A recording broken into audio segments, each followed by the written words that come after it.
Nosotros como consistorio esperamos de que esta serie esté siendo de mucha bendición, así como también permita a ustedes poder entender cosas importantes en relación a eventos futuros, a cómo nosotros debemos enfrentar, esperar, anhelar el regreso de Jesús. Y como ustedes bien saben, nosotros tenemos una estructura pedagógica, esa es la finalidad, que nos permite a nosotros también leer no solamente el texto de Tesalónica, de Tesalonicenses, perdón, sino también cualquier otro pasaje, haciéndonos preguntas. Es muy importante hacernos preguntas al momento de abordar todo texto. Y hasta aquí hemos hablado nosotros o hemos enfrentado cada pasaje preguntándonos acerca de el qué del pasaje, tratando de hacer observaciones, contexto. Hemos hablado acerca de el cómo el pasaje nos ayudó a la iglesia del primer siglo, nos ayuda también a nosotros, y el quién del pasaje, tratando de poder enfocarnos no en enseñanzas moralistas, tratando de sacar algún principio simplemente ético. Evangelio no es eso. Evangelio es mostrar a Jesús revelándose eh, como Salvador, como Señor de nuestras vidas. Y aquí, obviamente, es muy importante que tú ores en relación a esto, a mirar, a ver a Jesús en cada pasaje de las Escrituras como Salvador. Así que, entendiendo eso, les invito yo a que puedan abrir sus Biblias, entonces, y puedan ustedes acompañarme en este pasaje que vamos a leer.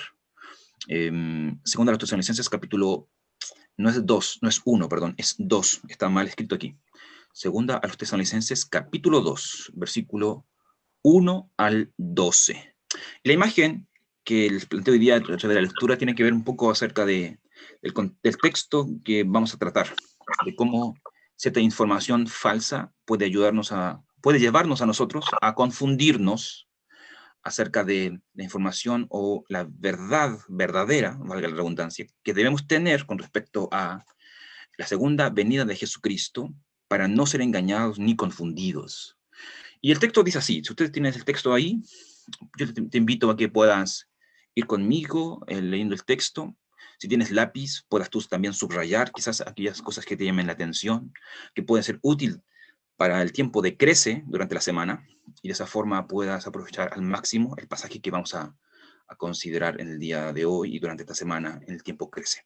Entonces dice así el versículo 1. Ahora bien, hermanos, en cuanto a la venida de nuestro Señor Jesucristo y a nuestra reunión con Él, les pedimos que no pierdan la cabeza, ni se alarmen por ciertas profecías, ni por mensajes orales o escritos, supuestamente nuestros que digan, ya llegó el día del Señor. No se dejen engañar de ninguna manera, porque primero tiene que llegar la rebelión contra Dios y manifestarse el hombre de maldad, el destructor por naturaleza. Este se opone y se levanta contra todo lo que lleva el nombre de Dios o es objeto de adoración, hasta el punto de adueñarse del templo de Dios y pretender ser Dios. Versículo 5. ¿No recuerdan que ya les hablaba de esto cuando estaba con ustedes? Bien saben que hay algo que detiene a este hombre, a fin de que él se manifieste a su debido tiempo. Es cierto que el misterio de la maldad ya está ejerciendo su poder, pero falta que sea quitado de en medio el que ahora lo detiene. Entonces se manifestará aquel malvado, a quien el Señor Jesús derrocará con el soplo de su boca y destruirá con el esplendor de su venida. El malvado vendrá por obra de Satanás con toda clase de milagros, señales y prodigios falsos. Con toda perversidad engañará a los que se pierden por haber negado amar la verdad y así ser salvos. Por eso Dios permite que, por el poder del engaño, crean en la mentira y así serán condenados todos los que no creyeron en la verdad, sino que se deleitaron en el mal. Aquí el texto que nosotros vamos a trabajar, no de una manera muy exhaustiva, porque si fuera así, nos demoraríamos mucho ya, sino que vamos a intentar poder abordar algunos 2 o 3 ejes que el texto nos plantea y de allí sacar algunas enseñanzas y aplicaciones para nuestra vida.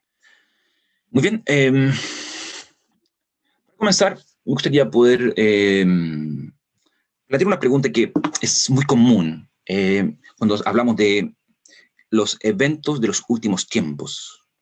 Una pregunta que es muy común cuando intentamos pensar en aquellas cosas que están por venir. Y la pregunta que obviamente se plantea comúnmente es, ¿cuándo viene Cristo? Es una pregunta que tal vez en otro tiempo, debido a la pandemia, al sufrimiento, se ha dado mucho, porque muchos piensan de que la venida de Jesús es inminente. Sin embargo, ustedes recordarán la vez pasada, cuando hablamos, intentamos explicar de que el propósito de esta segunda carta a los tesalonicenses es intentar mostrarle a la iglesia de que la venida de Jesús no es una venida inmediata, que no existe transición entre el proceso, sino que más bien es una venida repentina, que no sabemos cuándo llegará. Sin embargo, muchos en este tiempo y en el tiempo pasado, sobre todo, por ejemplo, en esta secta que se denomina los testigos de Jehová, ellos, junto a otros, han establecido ciertas fechas y de hecho ya han expresado de que Cristo ha venido de manera secreta. Y hoy muchos están con ojos expectantes, han dejado de poner sus pies en la tierra y solamente tienen sus ojos en el cielo. Y creo que es importante poder introducir este estudio de hoy porque el capítulo 2 es en esencia un texto que va a ayudarnos a responder esta pregunta y porque también es el centro de toda la carta, de esta segunda carta. Ahora, para que nosotros podamos leer correctamente las supuestas señales de la venida de Jesús, creo que es importante entender por lo menos 4 cosas al momento de enfrentarnos a una clase de escatología periodística o basada en las noticias, que es muy común en nuestro tiempo.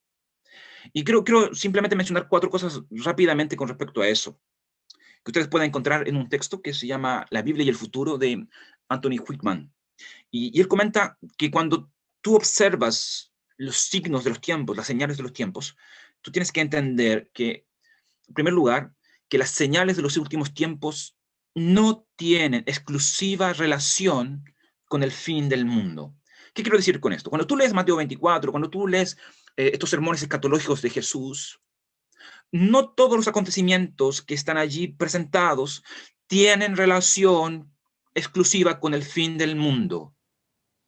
Hay acontecimientos que ya fueron cumplidos en el tiempo de Cristo y que se han dado también a través de la historia. Por tanto, cuidado con nuestras expectativas e interpretaciones de los acontecimientos y presumir que sabemos necesariamente que Cristo ya viene. Porque las señales, los signos que nosotros encontramos en las Escrituras, no necesariamente tienen todos una relación exclusiva con el fin del mundo. Hay muchos acontecimientos que ya estamos nosotros disfrutando hoy o experimentando hoy, y hay acontecimientos que ya acontecieron en el pasado, pero que obviamente también hay algunos que acontecerán en el futuro. Pero esa primera advertencia es muy importante entenderla, ¿ya? La segunda cosa que es importante entender es que las señales de los últimos tiempos no deben ser entendidas en términos de sucesos anormales, espectaculares o catastróficos. Comúnmente cuando hay terremotos o pandemias como estas, uno dice, uff, llegó el fin del mundo. Estamos a punto del regreso de Jesús. Sin embargo, Lucas capítulo 17 nos dice a nosotros que la venida de Jesús va a llegar sin advertencias. Por tanto, estas ideas de acontecimientos anormales, espectaculares y catastróficos tienen más relación con la manifestación del anticristo que con la persona misma de Jesucristo. De hecho, eso es lo que ustedes pueden observar en el pasaje que estamos considerando hoy día. ¿Ok? Tercero, una tercera cosa que es importante considerar es em, que las señales de los últimos tiempos no pueden ser usadas como una manera de fijar la hora exacta del regreso de Cristo. Eso también es importante notarlo, sobre todo frente a la manera en que hoy día nuestra cultura evangélica, al mirar la televisión, al mirar algunos acontecimientos, ellos intentan definir eh, una hora, un momento, una fecha establecida para decir, ok, Cristo viene aquí. Creo yo que el, el tomar esa actitud es una actitud irreverente.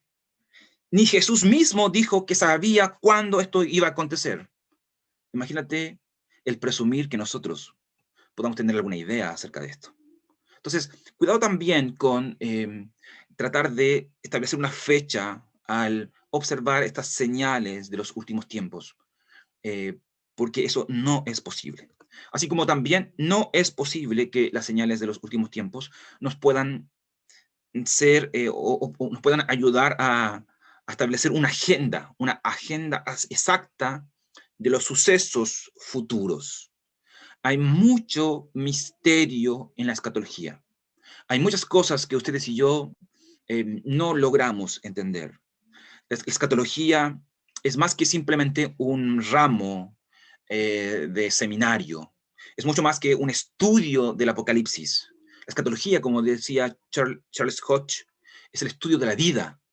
No terminarás jamás tú de poder llegar a los eventos y a los sucesos más profundos. Por eso, escatología para nosotros, en cierto modo, es un terreno santo.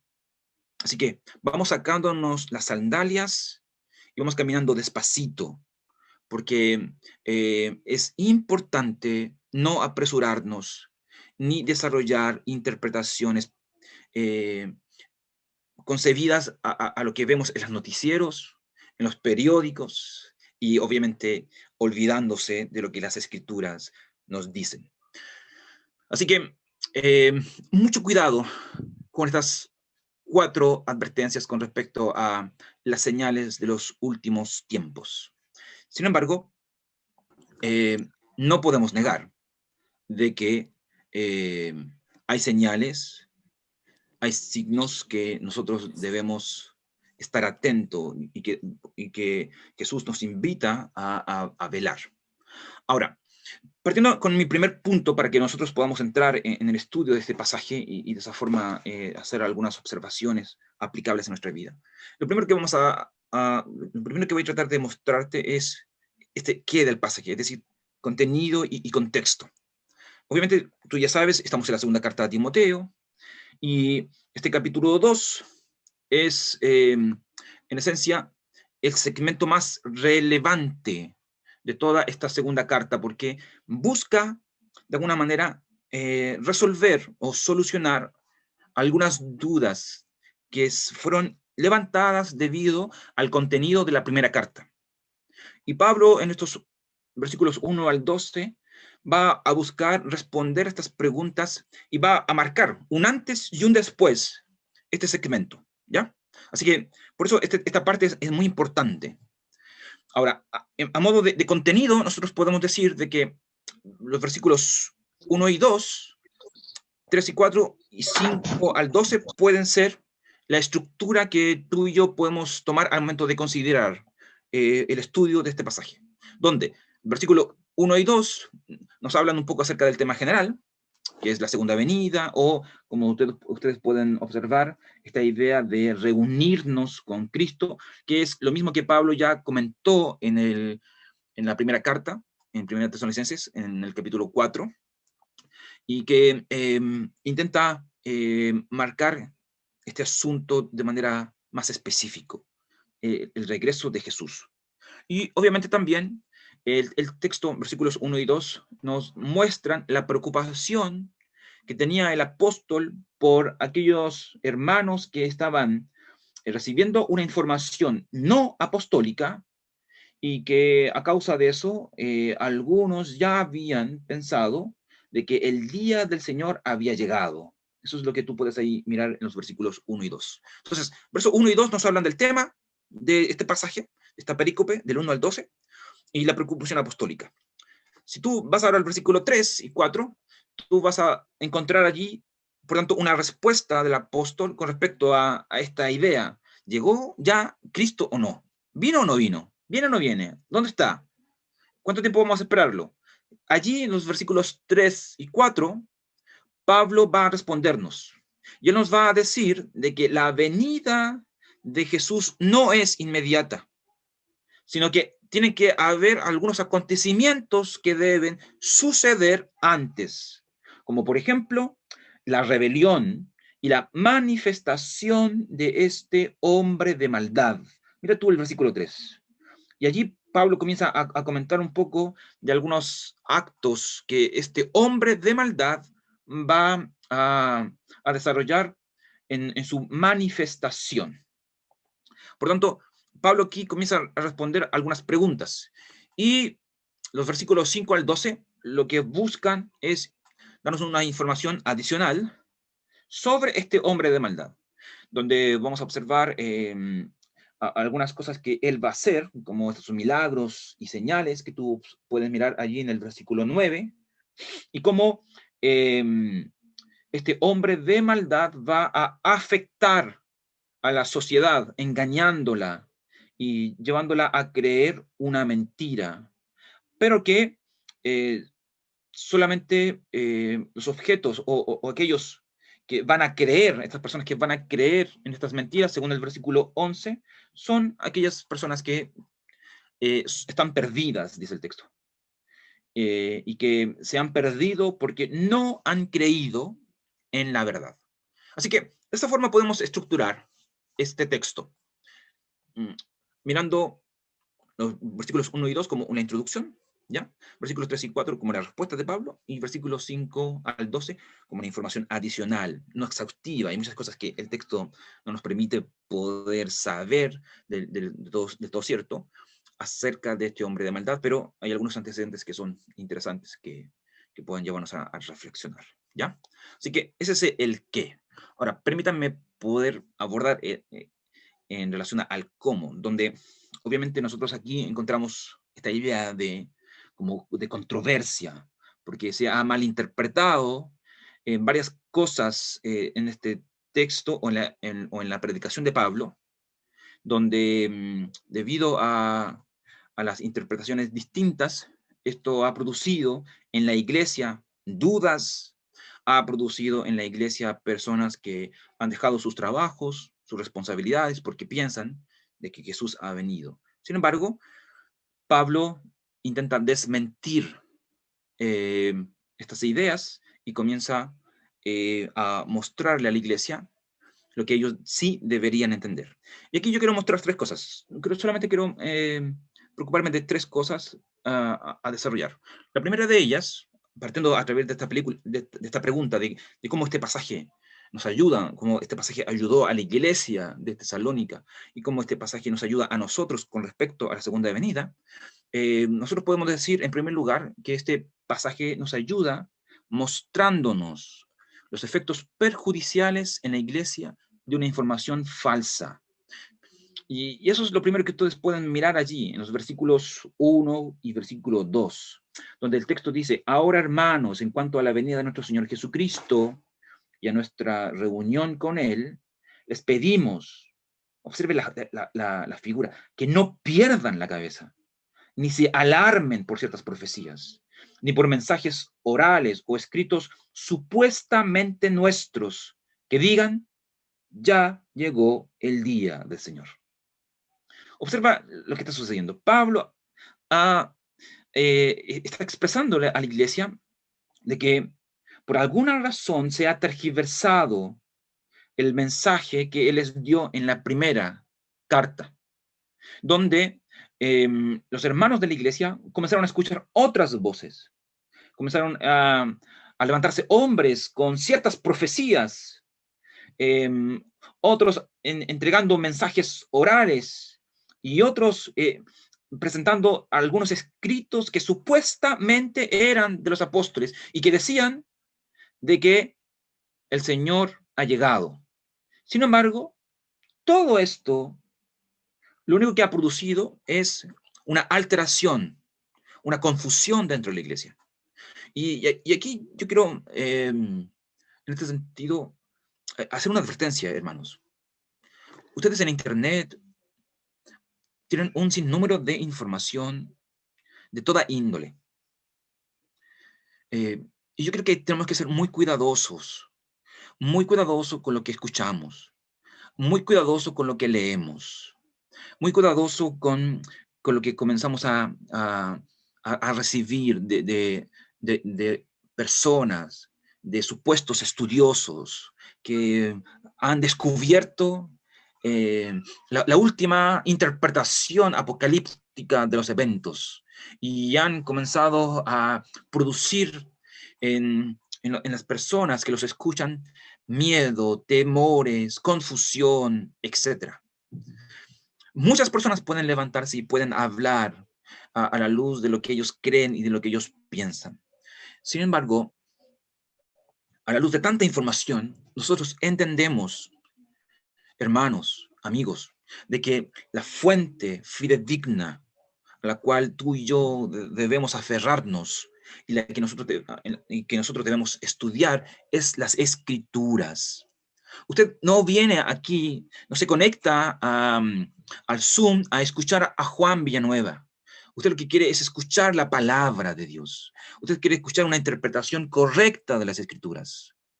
Y eso va a depender de si citamos el texto bíblico, si se interpreta el texto bíblico, si logramos poder humildemente ser usados por Dios para la comprensión de la palabra. Por tanto, no le crea a todas estas voces que aparecen en los noticieros, en YouTube, en Spotify, en la red, que expresan un sinnúmero de interpretaciones. En el tiempo de Pablo, la iglesia de Tesalónica estaba sufriendo debido a que no corroboraban, no examinaban las escrituras. No eran como los hermanos de Berea.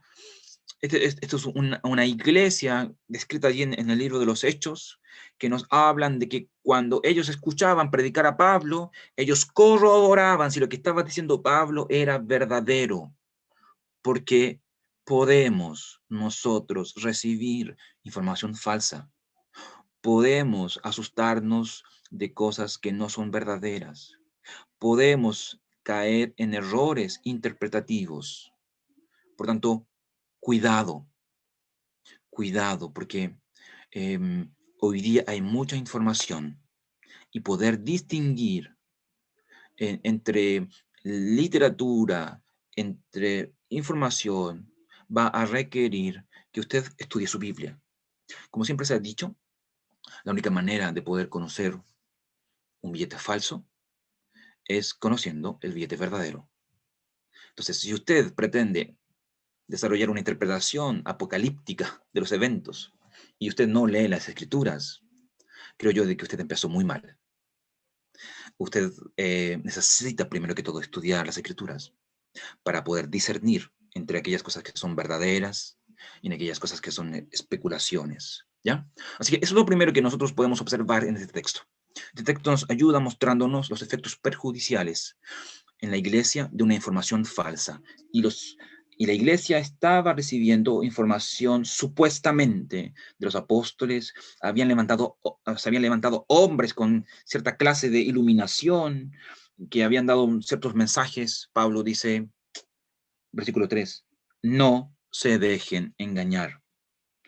No se dejen engañar. Y es lo mismo que yo te estoy pidiendo a ti, amigo, hermano.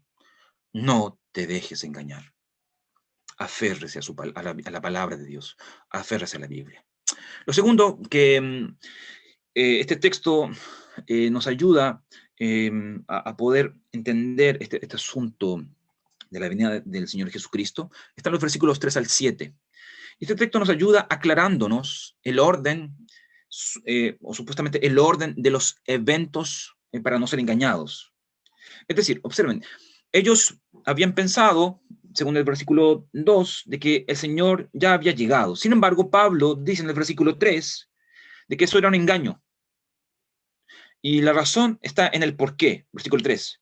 Porque primero tiene que llegar la rebelión contra Dios y manifestarse el hombre de maldad. ¿Qué está diciendo Pablo aquí? Lo que está diciendo es que, reitero, la segunda venida de Jesucristo no puede ser de manera inmediata.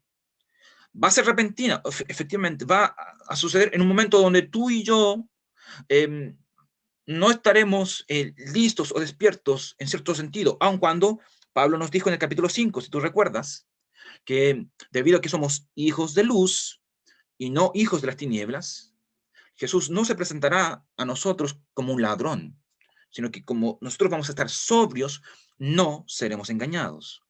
Pero el punto aquí es que antes de que Cristo venga, ciertos acontecimientos deben suceder. No puede ser que Cristo venga de inmediato. Hay algunos acontecimientos que deben ocurrir. Y uno de ellos es esto que Pablo llama como el momento de rebelión, donde puedes estar relacionado con el hombre de maldad. Hay comentaristas que hablan de estos dos eventos de manera separada, así como también como algo simultáneo. Y donde, reitero, hay muy poca información acerca de estos eventos, ¿ya?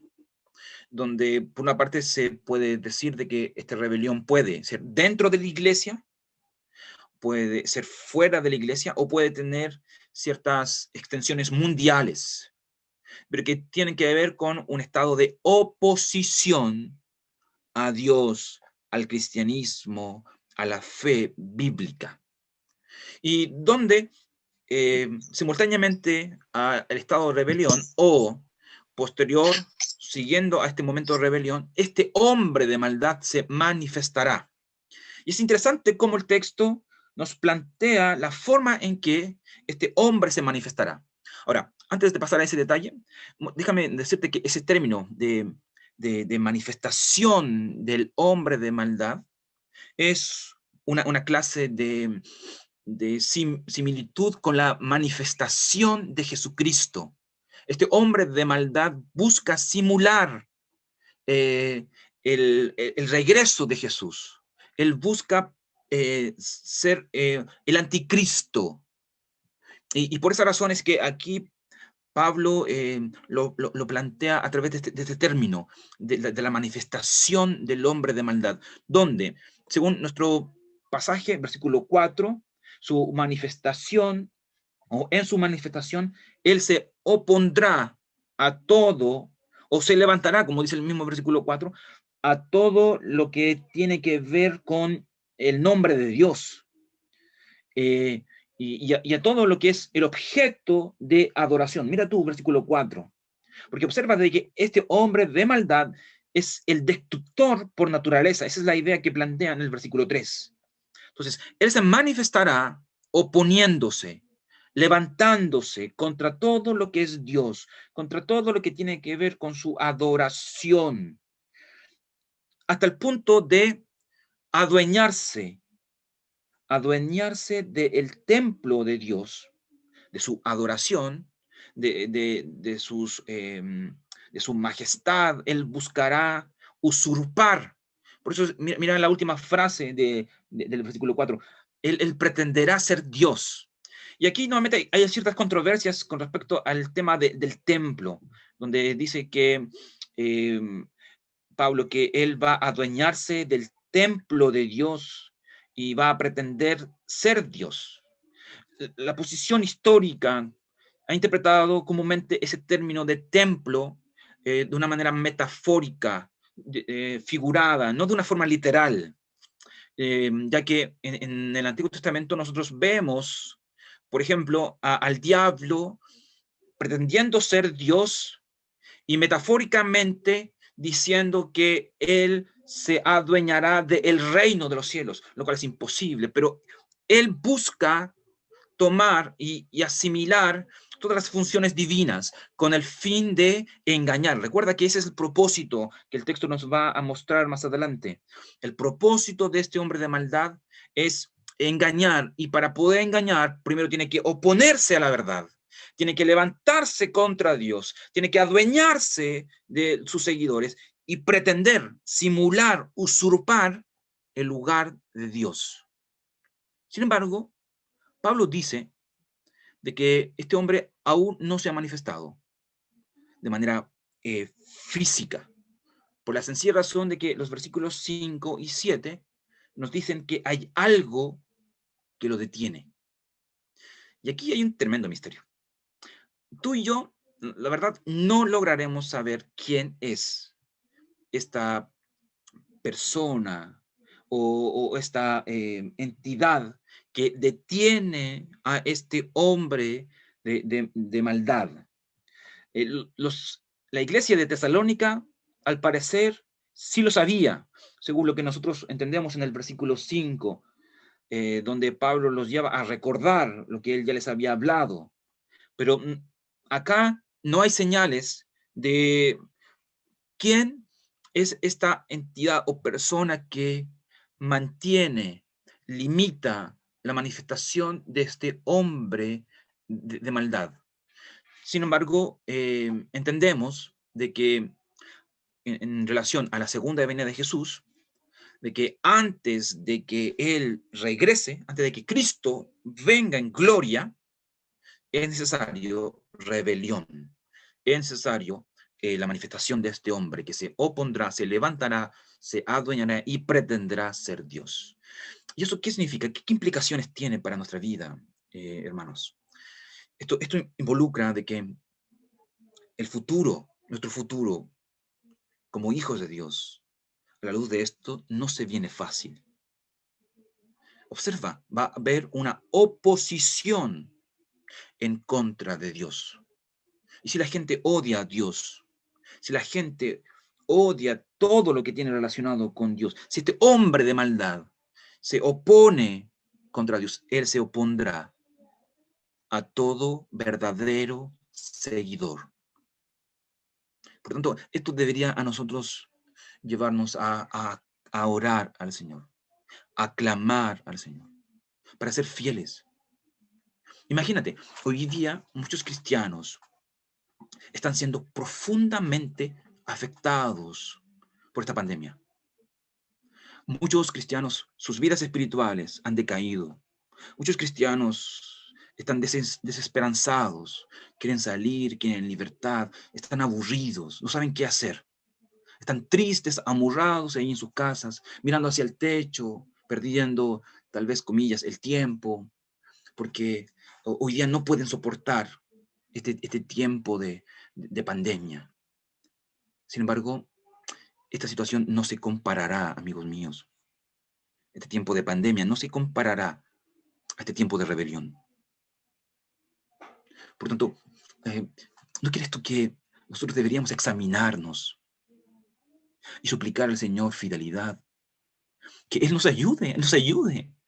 Si no eres capaz de soportar este tiempo de pandemia, si no eres capaz de leer tu Biblia, de reunirte con tu familia, de poder buscar al Señor en este tiempo de tranquilidad, no de rebelión, imagínate lo que sucederá cuando este hombre de maldad se manifieste. Imagínate lo que sucederá cuando de verdad este hombre de maldad se oponga, se levante, se adueñe de todo lo que es Dios, de todo lo que simbolizaba o tiene relación con la adoración a Dios. Tú y yo posiblemente seremos perseguidos si es que estamos en ese tiempo. Porque de hecho, Pablo está informando de un acontecimiento que la iglesia tendrá que enfrentar. Esa es la idea. Un momento difícil. Un momento que va a necesitar mucha fortaleza espiritual. Dime tú, ¿cómo te estás preparando para este momento? ¿Cómo estás preparándote para este momento? ¿Cómo está tu vida? ¿No crees tú que si esta pandemia te ha afectado, estando en tu casa, comillas, tal vez un poco más tranquilo, lejos de tu jefe, de tantas presiones? No estoy diciendo de que no hayan presiones en tu casa y en tu trabajo, pero de una manera más libre en tu casa. Si esto te ha afectado, ¿no crees tú que esto también te afectará y mucho más? Entonces, eso es lo segundo que quiero mostrarles a la luz del texto. Que este texto no solamente nos muestra lo perjudicial que es la falsa información, sino también este texto nos muestra lo perjudicial de pensar de que Cristo vendrá de una manera inmediata. Y esto obviamente echa por tierra toda esta idea de eh, dispensacionalista de arrebatamiento, donde muchos piensan de que serán liberados de este tiempo de prueba. Sin embargo, nosotros entendemos a lo de las Escrituras de que este tiempo de prueba, la iglesia eh, la presenciará, tendrá que experimentarla. Sin embargo, como Noé, quien estando frente al juicio de Dios, el Señor le protegió, lo cual no significa necesariamente que esto será fácil. Sin embargo, necesitamos prepararnos para dicho evento. Así que eso es lo segundo. Pero también hay una tercera cosa que es importante remarcar, y es el hecho de que el texto también nos revela el proceder y los efectos que ejerce este hombre de maldad en la sociedad. Versículos 8 al 12, donde nosotros podemos observar de que este hombre de maldad se presentará con señales, milagros y prodigios. Estos tres términos comúnmente están relacionados con Jesús, pero como este es un anticristo, un usurpador, él intentará engañar. Él será un anticristo que buscará engañar a muchos, y a muchos engañará, dice el texto. A muchos engañarán, porque vendrá con poder por una obra, dice el versículo 9, a través de una obra satánica, que con toda clase de milagros y con toda perversidad engañará a los que se pierden. Entonces, observa cómo es que este hombre se manifestará. Milagros, señales, prodigios. Así que cuidado, cuidado con estas supuestas manifestaciones del Espíritu que a veces nosotros interpretamos al ver en la televisión. Cuidado con estos eventos extraordinarios que a veces buscan ilusionarnos o engañarnos. No estamos diciendo de que Dios no puede hacer milagros, pero lo que estamos diciendo es que Satanás también puede hacer eventos extraordinarios para engañar. Entonces, él se presentará con señales, milagros y prodigios, y engañará a los que se pierden. Y la razón de por qué ellos serán engañados, mira tú el versículo 10, porque ellos se han negado a amar la verdad para que puedan ser salvos. Y debido a que ellos no han amado la verdad, según el versículo 10, debido a que ellos no creyeron en la verdad, según el versículo 12, como resultado, entonces ellos se perderán. Versículos 11 y 12. En este caso, nosotros vemos un evento muy similar a lo que sucede en Romanos capítulo 1, donde Dios manifestándose a la humanidad, el hombre, en lugar de glorificar a Dios y amar a Dios, el hombre le dio la espalda a Dios. Entonces, ¿qué es lo que hizo Dios? Dios simplemente le permitió al ser humano que libremente sufriera las consecuencias de su propio pecado. El ser humano, cuando se aleja de la palabra de Dios, cuando el ser humano no cree en las escrituras como verdad, este está expuesto a todo engaño. Y eso es lo que sucede aquí. Pablo dice que por causa de la ausencia de una comprensión bíblica, estas personas serán engañadas. Estas personas recibirán las consecuencias de sus actos. Es decir, en lugar de recibir la verdad, ellos recibirán la mentira. Y así se perderán, y como dice el versículo 12, serán condenados. Entonces, como tú puedes dar cuenta, este pasaje es fuerte, porque nos habla de un evento que probablemente a ninguno de nosotros nos gustaría experimentar. Sin embargo, Pablo dice que antes de que Cristo venga, esto tiene que suceder. Sin embargo, yo no sé si tú sientes temor al considerar este pasaje. No sé si temes por ti. No sé si al examinar tu vida, tú dices, yo no estoy preparado para esto. Si hoy este hombre de maldad se manifestara y Cristo estuviera a las puertas, probablemente no sabría cómo. Yo quiero, para ir terminando, animarte. Posiblemente estos textos, así como otros, pueden llevarte a ti a sentir temor. Sin embargo, el Evangelio no promueve el temor. El Evangelio promueve confianza, no en nosotros, sino en Cristo, sino en la verdad. Por eso, no tengas temor, no temas, sino que ama, estudia y recuerda las enseñanzas bíblicas. Eso es lo que dice Pablo aquí en el versículo 5. Frente a todos los acontecimientos, Pablo dice, posiblemente tú tienes temor, Pablo dice a la iglesia, pero recuerda lo que yo les he enseñado. Recuerda lo que yo les he comunicado estando con ustedes. Recuerda, esa es algo que tú y yo debemos hacer continuamente. Recordar el Evangelio. Recordar lo que la Biblia dice acerca de su iglesia. Recordar lo que Dios es. Recordar para qué Cristo viene. Y así el temor desaparecerá. Entiende quién eres a la luz de las Escrituras. Recuerda las promesas que la Biblia tiene para ti y el temor se esfumará. Por eso, si sientes temor, no temas, sino que anda a las Escrituras, estúdialas, ámalas, recuérdalas, porque la causa de la perdición es el negar la verdad, es el apartarse de la verdad, el no conocer la verdad. Entonces, en lugar de eso, tú ámala, estúdiala, recuérdala continuamente, enséñala a tus hijos, enséñala a tu esposa, a tu esposo, enséñala a la mayor cantidad de personas que puedas, para que ellos puedan encontrarse con Jesús. En segundo lugar, si tú sientes temor, no temas, porque nuestro Salvador eh, de, derrocará y destruirá al hombre de maldad. Y eso tú lo puedes ver aquí en el versículo 8. Mira tú el versículo 8.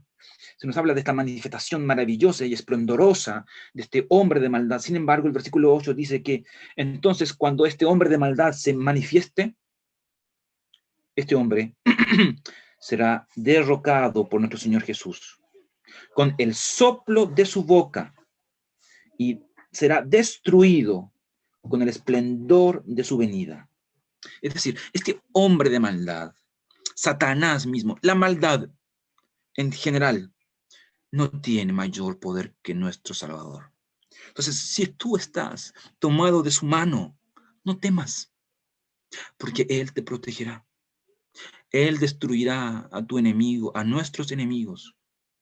Él vendrá y con su gracia, con su poder, con su regreso, traerá paz a nosotros. Por eso, a pesar de las cosas futuras que han de venir, a pesar de aquellas cosas futuras difíciles que las Escrituras nos dicen que tendremos que nosotros pasar, no hay razones para temer, porque nuestro Salvador limpiará el camino para nuestra eternidad. Nuestro Salvador derrotará a sus enemigos y junto a Él nosotros disfrutaremos de esta victoria que ya comenzó en la cruz. Pero también, y por último, si tú sientes temor, no temas, porque la mentira del maligno no te engañará. Eso es lo que tú puedes encontrar aquí en los versículos 10 y 12, donde dice que este hombre de maldad va a engañar con toda perversidad a los que se pierden por haber negado a amar, por haberse negado a amar la verdad y así ser salvos. Por eso Dios permite que por el poder del engaño crean en la mentira y así serán considerados todos los que no creyeron en la verdad, sino que se deleitaron en el mal. Es decir, los que se pierden, los que son engañados, los que son condenados, son solamente aquellos que no son hijos.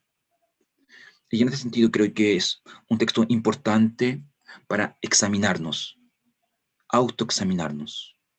¿Quién soy? ¿Soy realmente yo parte de la iglesia? ¿Soy yo realmente hijo de Dios? Yo he creído en Jesús como mi Salvador.